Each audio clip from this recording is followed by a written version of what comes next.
Hi, Sarah here with a Crafty Ribbons design team project. Today I am creating a wreath and I'm using the super cute Nisse ribbons. There's a vertical and a horizontal ribbon, so I'll be using both of them, as well as a few other products from Crafty Ribbons.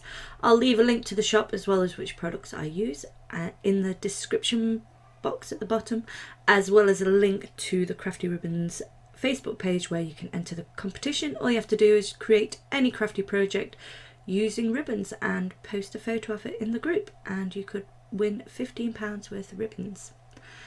So for this wreath I don't use any sewing whatsoever. It's all glue gun, ribbons and flowers, and that's it. To begin with, I've just wrapped around some tiny lights and glued the battery pack to the back of the wreath so it won't be visible once it's completed. I've added the lights first because it just makes it easier to build up the layers of ribbon and flowers on top of that. I've glued the front of this ribbon so it wraps around the wreath, and then I glued the back also and joined it together. And now I'm just going to create a no-sew bow using some of the vertical ribbon in the same design. Sorry, horizontal ribbon in the same design. And I decide on the length, trim it off, seal the ends whilst almost setting fire to it, whoops, and just glue it down in the centre. I use my mat to make sure I can see whereabouts the centre is, so it's nice and even on either side. There we go, setting fire to ribbon again, and I just glue gun down the middle and meet the edges in the middle. There's a little bit of wiggle room with the glue still. As I'm adding it, I add a piece of the vertical ribbon to create the center, and I just gather it and fold it as I'm going along. Be careful of your fingers if you do use this method, because obviously hot glue can burn. So now that bow is complete, I just add it to the front of my wreath, and that is that bit done. So I'm just double checking that the light works and the battery pack opens and it's not been sealed by the glue, and everything's working fine, so I'm carrying on now. I'm choosing which ribbons to use. I've got Rick Rack seam binding, eyelash and silk. So I just grabbed all the ones I had that were in these snowy wintry colours. I've chosen this one because it goes really well with the characters, the little hat on the blue one. So I'm just winding this seam binding in and out around the wreath. I add enough to go around back to the top again, and I just adjust each loop until I'm happy with it, and then I trim off the end and just glue it to the back where it won't be visible, and then trim off the end that's sticking up. So I'm just adding some glue. I think I do use I've got a little silver pokey tool just to get it to set in place without my fingers getting in the glue. So that is the seam binding. I'm now going to go around the opposite way, and I decide to go with this white eyelash trim. And so I'm doing the same method but winding the opposite way to create a crisscross over the first ribbon, and just go around again because I like it. It looks kind of frosty-ish. I will be altering this further once I have all the ribbon and flowers in place. I do add some paint as well.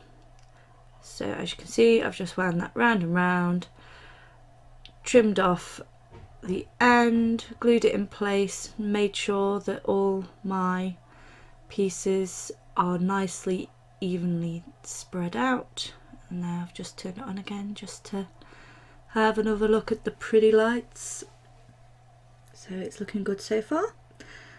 So now I have my ribbon sorted, I move on to the flowers.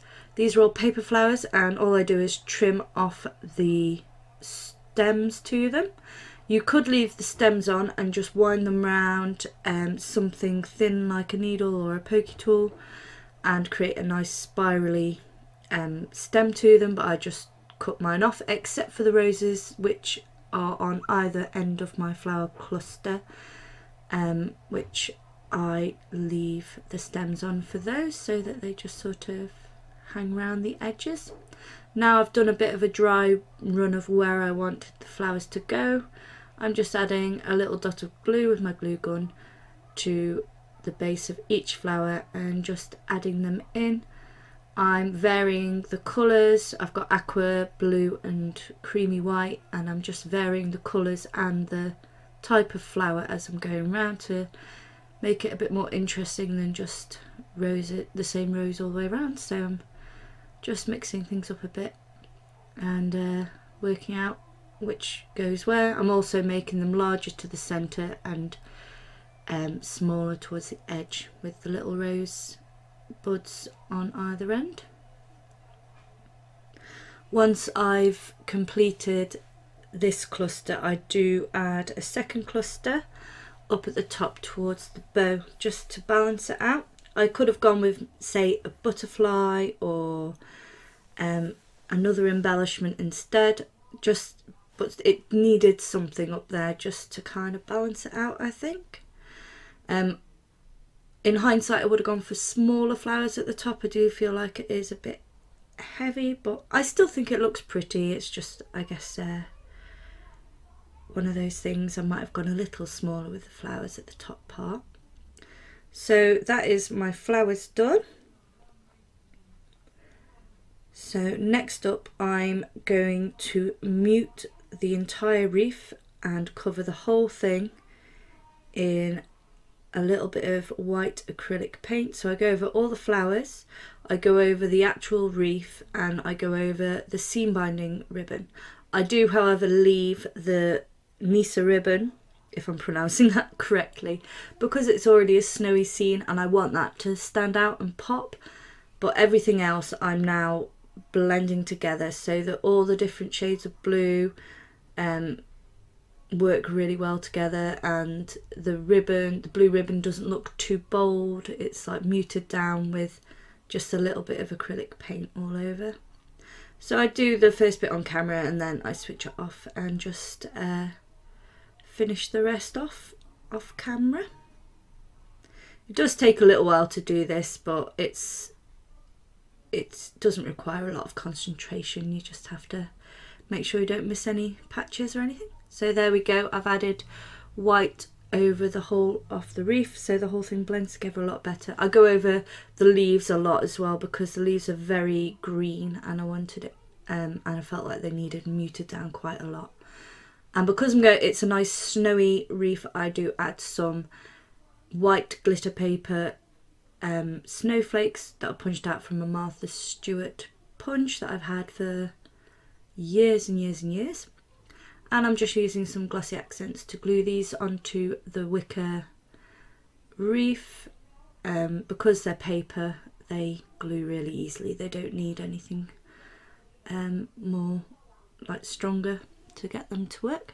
And now I'm just adding some of my sequins from Lucy's cards, and I've pulled out some snowflakes. So I first of all add these dotted around the flowers all around the wreath, and then I go back in and add some of the iridescent and white smaller circular sequins all around the edges to add an extra bit of sparkle. And I think I check how it's looking again by turning it back on and turn the lights down. It looks a bit mad there because it's on a pink background, but it looks nice on normal colours. So now I'm just finishing it off with a touch of iridescent white glitter just to add to the snowy sparkly effect. So I'm just dotting on some glue all over in lots of random little places and then I'm just pouring this whole bag over the top of the wreath, and then I just leave it alone to dry for a good hour. Just go and do something else for a bit, and then when I come back it's all dried and stuck on to all the different places. So I just tap off most of it, then move the paper away and pour it all back into the bag, and then as a finishing touch I just tap a bit more off and then use a brush just to lightly brush off any other bits that don't come off as easily, which just leaves the stuck on glitter, so none of it just pours off as you move it. And that is me done. Thanks for joining me today. If you'd like to see more from me, then please like and subscribe, and don't forget to check out Crafty Ribbons and all their lovely Christmas ribbons they have in at the moment, and there'll be plenty of links below. So thanks again. Have a great Christmas, everyone. Bye.